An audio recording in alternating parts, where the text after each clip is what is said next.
Thank you so much for having me. Thank you, Mel, for the music. That was wonderful. It's lovely to be with you all today. Really appreciate being here. I am going to share my screen. Can you all see the slideshow?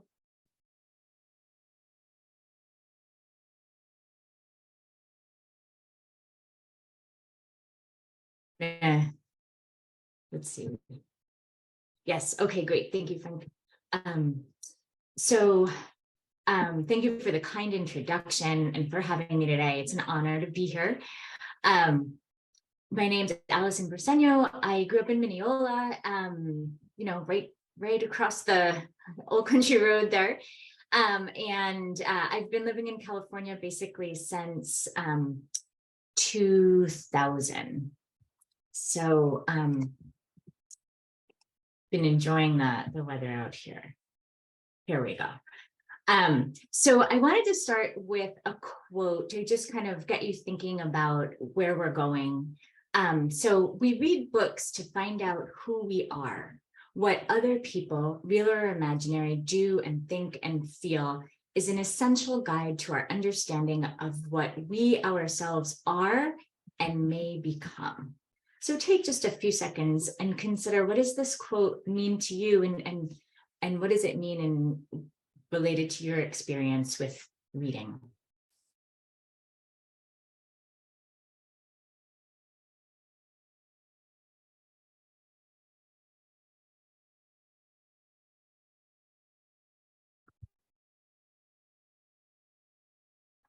And if some of you would like to share your thoughts about this later, that sounds great. I was told to kind of just go through the presentation and leave the discussion to the end. So I'm going to just kind of share what this quote means for me. And one of those things is that books can really influence our identity development, both as we're growing, but also as adults, right? We shift and change as we grow. Books can influence our understanding of the world as it was, as it is, and also how it could be, which really connects back to the mission that you stated earlier about increasing compassion and understanding in the world. Books help us define our unique role in the world. And again, that can be at any age. And what this means, though, is that the books that we have access to can really influence our futures.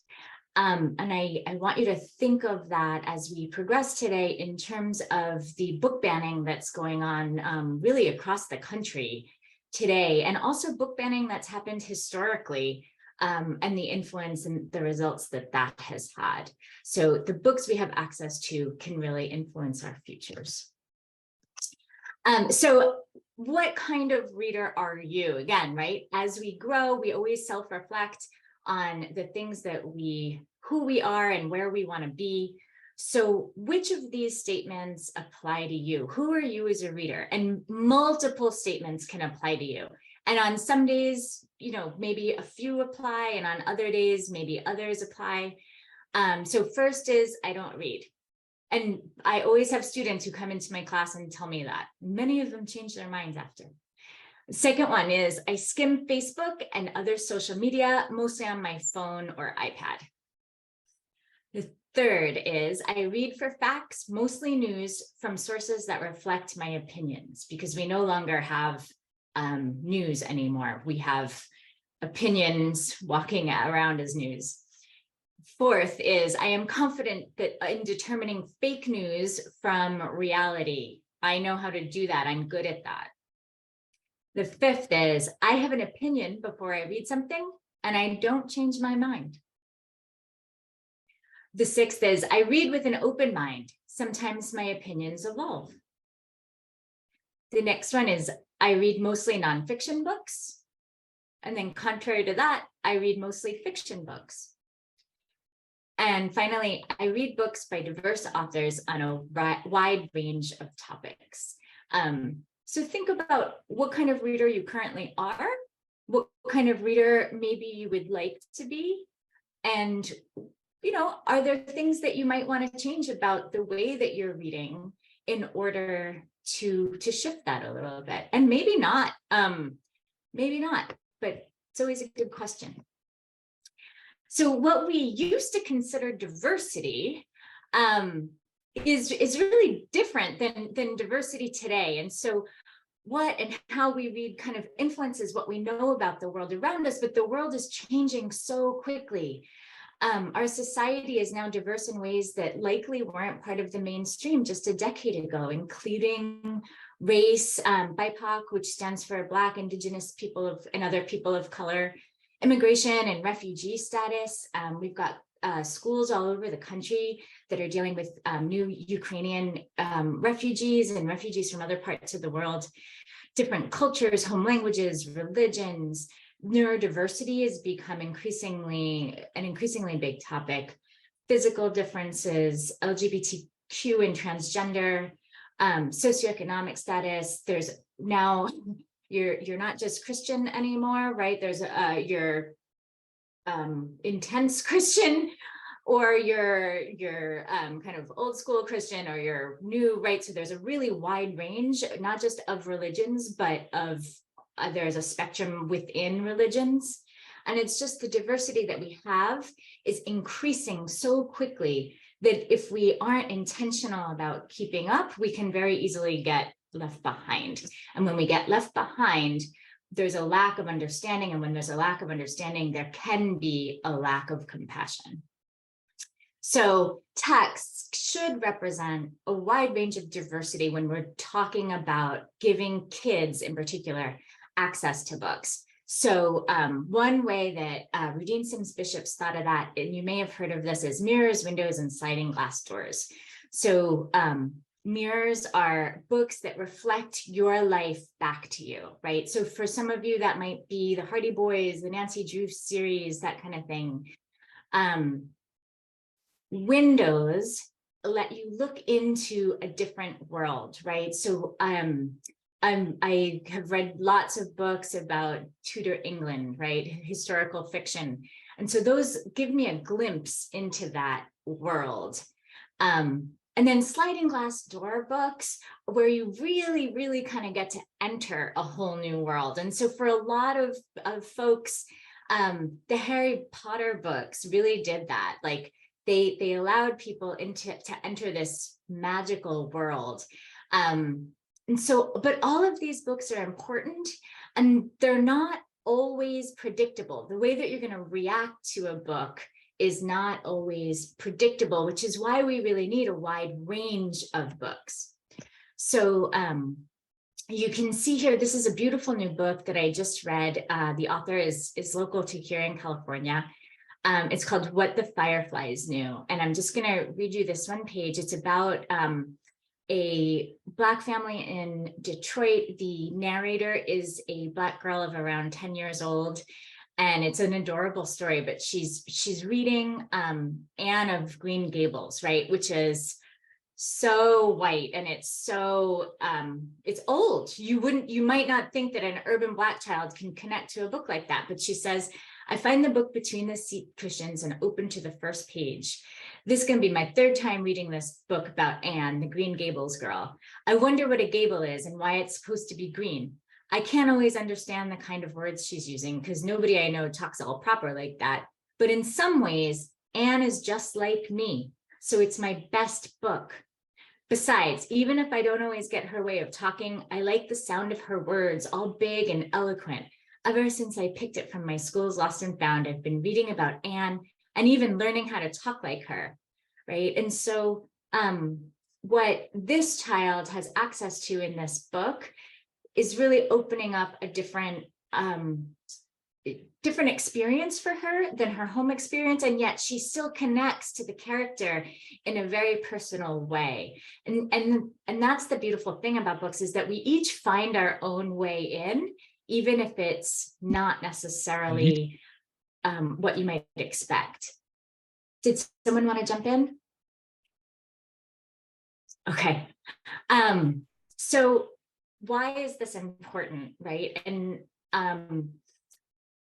what Rudine Sims Bishop says is that when children cannot find themselves reflected in the books they read, or when the images they see are distorted, negative, or laughable, they learn a powerful lesson about how they're devalued in society. And so when we think about how the media is often portraying different groups of people, traditionally, it's probably getting a little bit better.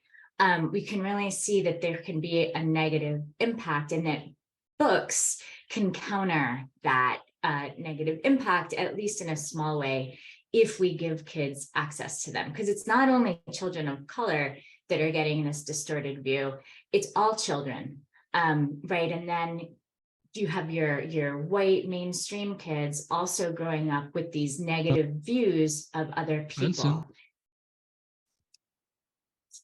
So who is represented in children's books? And if I wanted to, go out and get some kids' books, how do I do that? Well, from the 2020 data, which is provided by the Cooperative Children's Book Center, we still have 66% of books that represent white children or animals or robots, or so it's still 2/3 of books that are not representative of anyone other than animals and white families. And so it's an extraordinary amount.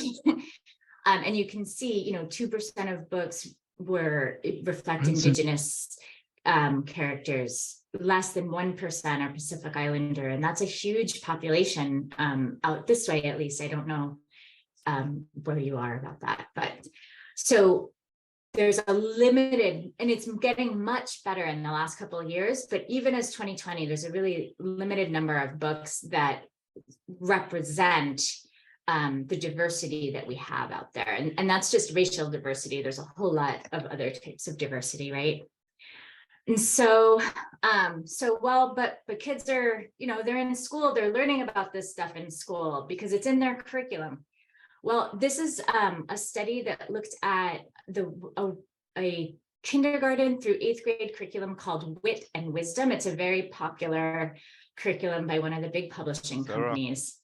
And you can see by grade level the total number of texts that are in the curriculum. So in kindergarten, for example, there are 68 texts, it may be poems, short stories, etc.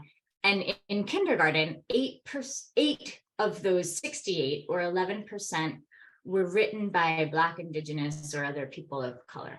So there's very, very little representation.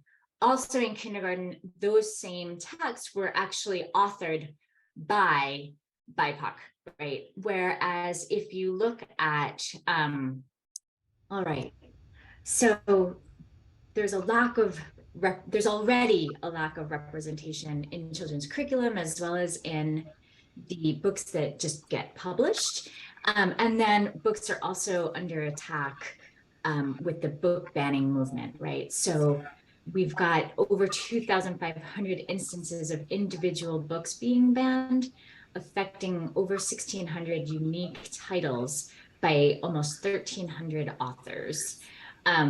This is happening in 138 school districts across 32 states and affecting almost 4 million students across 5,000 schools, right? And that data is as of September 2022, which is the most recent data that I have on that. So, and you can see some of these are, it's Sonia Sotomayor, it's Jacqueline Woodson, it's award-winning authors that are being banned. So it's not, books are not being banned because they are poor quality. Let's see. Okay. So when we look at which students are being banned and which students will be missing mirror books, you can see it's the largest two are LGBTQ theme books and protagonists or prominent secondary characters of color. So it's books that have LGBTQ themes or people of color. Next is 22% is sexual content, titles with issues of race and racism, right? We know which books are being banned. And here's an example of one that's being banned. This is a gentleman talking about Wilma Rudolph. You should be able to hear this video. Let's talk about book bans. I love the feeling of freedom in running.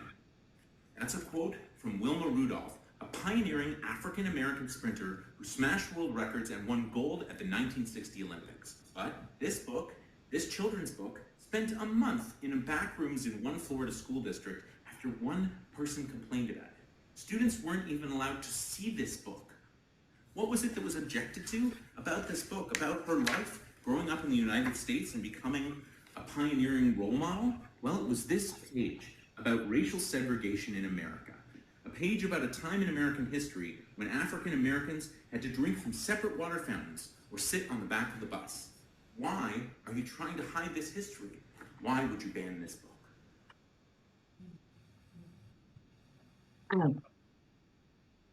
Sorry. So you can see that this is a historical book about a historical figure.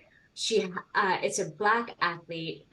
She's overcame all kinds of amazing and wonderful things to become one of the top runners in the world. And the kids in Florida aren't getting to hear about her because of that one page, which reflects historically accurate things that occurred, right? And typically as a teacher in my past, I have always been able to kind of easily subvert things that don't necessarily make sense or that kind of thing. But Florida teachers are really in trouble because teachers who knowingly or unknowingly violate Florida's rules can be charged with a third-degree felony, including a $5,000 fine and up to 5 years in jail for exposing students to material that the Florida Department of Education deems harmful to minors, right? And I think that one of the things that this video shows is that that seems to be a pretty arbitrary decision of what could be harmful. Let's talk about book bans.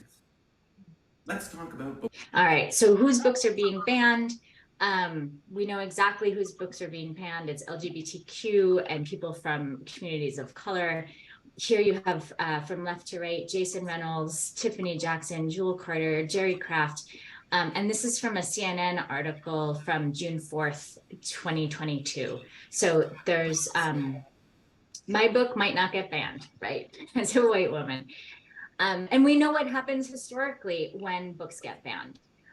This is not a positive thing. We are not moving in a positive direction right now when it comes to this. And, you know, the tweet that's to the right by Tim Rosinski says not a single kid has died in a mass reading, yet they're banning books instead of guns. And so you think, well, it's happening in public libraries, it's happening in Florida, but it's actually happening in schools. It's actually, the trend is moving to the public. So the two books that are here are just two of a few that are under attack in Virginia. They're being accused of being obscene. And the legal onus, thank you, Virginia, requires them to be proved not obscene. And again, obscene is, of course, a subjective word, right? And so there's this cultural silencing of non-dominant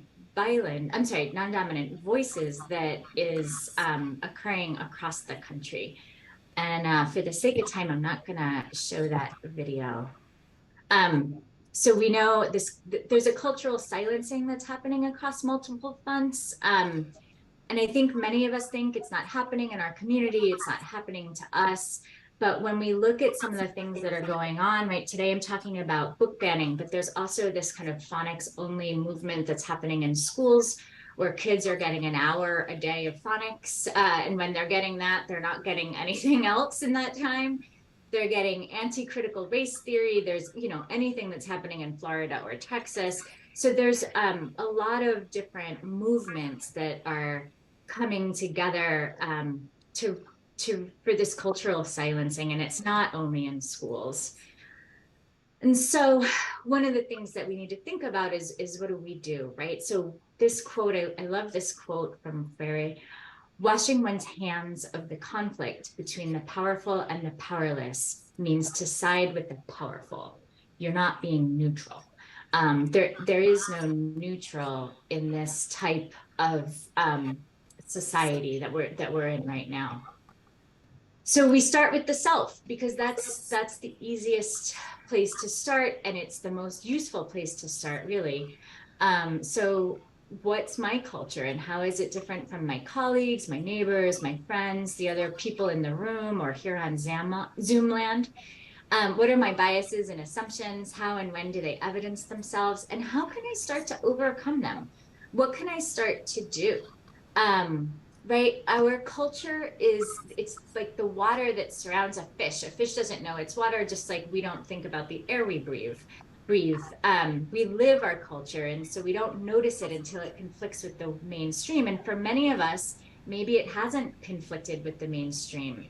Um, but that's a privilege, right? And so what do? Is we start where we're comfortable and we push ourselves. And so there's really this very wide spectrum of books and ways to go about this.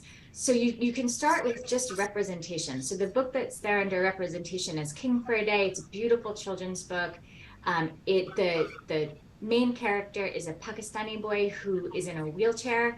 Neither the fact that he's an ethnic minority in the US, nor the fact that he's in a wheelchair is part of the book at all, right? So it's just representation, but there's representation. He's there, and the story is just a typical kind of children's story, and it's a beautiful book. What the Fireflies Knew, which I showed you a little bit about earlier, it addresses equity a little bit more directly, but it's still a really beautiful book. It's a coming of age book. It's very sweet.